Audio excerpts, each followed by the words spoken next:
ഒന്ന് രാജാക്കന്മാർ 15-ാം അധ്യായം. നെബാത്തിന്റെ മകൻ ജെറോബോവാമിന്റെ വാഴ്ചയുടെ 18-ാം വർഷം അബിയാം യൂദയിൽ ഭരണം ആരംഭിച്ചു. അവൻ 3 വർഷം ജെറുസലേമിൽ ഭരിച്ചു. അബ്സലോമിന്റെ മകൾ മാഖ ആയിരുന്നു അവന്റെ അമ്മ. പിതാവിന്റെ പാപങ്ങളിൽ അവനും ഏർപ്പെട്ടു. കർത്താവിന്റെ സന്നിധിയിൽ വിശ്വസ്തനായി പ്രവർത്തിച്ച പിതാവായ ദാവീദിന്റേതുപോലെ ആയിരുന്നില്ല അവന്റെ ഹൃദയം.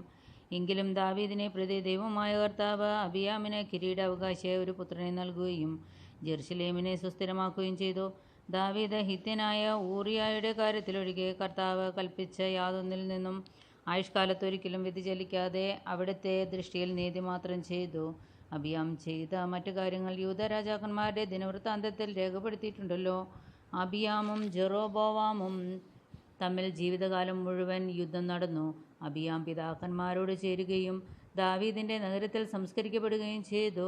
അവന്റെ മകൻ ആസ ഭരണമേറ്റു. ഇസ്രായേൽ രാജാവായ ജെറോബോവാമിന്റെ വാഴ്ചയുടെ 20-ാം വർഷം ആസ യൂദായിൽ ഭരണം തുടങ്ങി. അവൻ ജെറുസലേമിൽ 41 കൊല്ലം ഭരിച്ചു. അവന്റെ പിതാമഹി അബ്സലോമിന്റെ മകൾ മാഖ ആയിരുന്നു. ആസ പിതാവായ ദാവീദിനെ പോലെ കർത്താവിന്റെ ദൃഷ്ടിയിൽ നീതിപൂർവം പ്രവർത്തിച്ചു. അവൻ നാട്ടിൽ നിന്ന് ദേവപ്രീതിക്കായിട്ടുള്ള ആൺവേശ്യ സമ്പ്രദായം ഉച്ചാടനം ചെയ്തു. പിതാക്കന്മാർ നിർമ്മിച്ച എല്ലാ വിഗ്രഹങ്ങളും നിർമ്മാർജ്ജനം ചെയ്തു. പിതാമഹിയായ മാഖ അശേരയ്ക്ക് മ്ലേച്ഛ വിഗ്രഹം നിർമ്മിച്ചതിനാൽ അവൻ അവളെ അമ്മറാണിയുടെ പദവിയിൽ നിന്ന് നീക്കി വിഗ്രഹം തകർത്ത് കിദ്രോൻ അരുവിക്കരയിൽ ദഹിപ്പിച്ചു. എന്നാൽ അവൻ പൂജാഗിരികൾ നശിപ്പിച്ചില്ല. എങ്കിലും ജീവിതകാലം മുഴുവൻ ആസായുടെ ഹൃദയം കർത്താവിനോട് വിശ്വസ്തത പുലർത്തി. താനും തൻ്റെ പിതാവും കാഴ്ചയർപ്പിച്ച സ്വർണവും വെള്ളിയും പാത്രങ്ങളും അവൻ കർത്താവിൻ്റെ ആലയത്തിൽ കൊണ്ടുവന്നു. ആസായും ഇസ്രായേൽ ജനമായ ബാഷായും തമ്മിൽ നിരന്തരം യുദ്ധം നടന്നു. ഇസ്രായേൽ രാജാവായ ബാഷ യൂദായ്ക്കെതിരെ പുറപ്പെട്ടു. യൂദ രാജാവായ ആസായുമായി ബന്ധം ഉണ്ടാകാതിരിക്കാൻ റാമ നിർമ്മിച്ചു. ആസ ദൈവാലയത്തിലെയും കൊട്ടാരത്തിലെയും ഭണ്ഡാരത്തിൽ ശേഷിച്ചിരുന്ന സ്വർണവും വെള്ളിയും ദമസ്കസിൽ വെച്ചിരുന്ന ഹെസിയോനിൻ്റെ പൗത്രനും തബ്രീമോനിൻ്റെ മകനുമായ ബെൻഹദാദ് എന്ന സിറിയൻ രാജാവിന് കൊടുത്തയച്ചുകൊണ്ട് പറഞ്ഞു, നമ്മുടെ പിതാക്കന്മാർ തമ്മിലുണ്ടായിരുന്നതുപോലെ നമുക്കും സഖ്യം ചെയ്യാം. ഞാനിതാ സ്വർണവും വെള്ളിയും സമ്മാനമായി അയക്കുന്നു. ഇസ്രായേൽ രാജാവായ ബാഷ എൻ്റെ രാജ്യത്തിൽ നിന്ന് പിന്മാറുന്നതിന് അവനുമായുള്ള സഖ്യം വിച്ഛേദിക്കുക. ആസ രാജാവിൻ്റെ അഭ്യർത്ഥന സ്വീകരിച്ച് ബൻഹദാദ് സേനാധിപന്മാരെ ഇസ്രായേൽ നഗരങ്ങൾക്കെതിരെ അയച്ചു.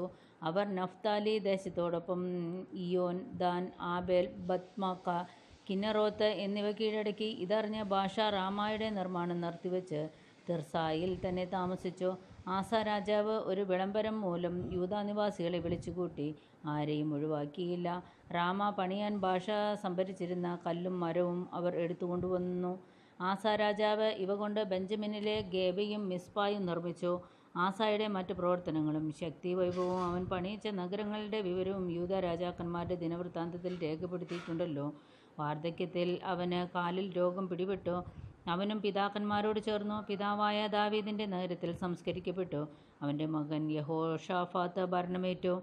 ജെറോബോവാമിന്റെ മകൻ നാദാബ് യൂദാ രാജാവായ ആസായുടെ 2-ാം ഭരണവർഷം ഇസ്രായേലിൽ ഭരണം ആരംഭിച്ചു.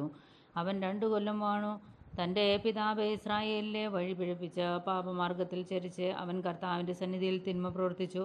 ഇസ്രായേൽക്കാർ ഗോത്രത്തിൽപ്പെട്ട അഹിയായുടെ മകൻ ബാഷ അവനെതിരെ ഗൂഢാലോചന നടത്തി. നാദാബും ഇസ്രായേലും ഫിലിസ്ത്യ നഗരമായ ഗിബത്തോൻ ആക്രമിച്ചപ്പോൾ ബാഷ അവനെ വധിച്ചു.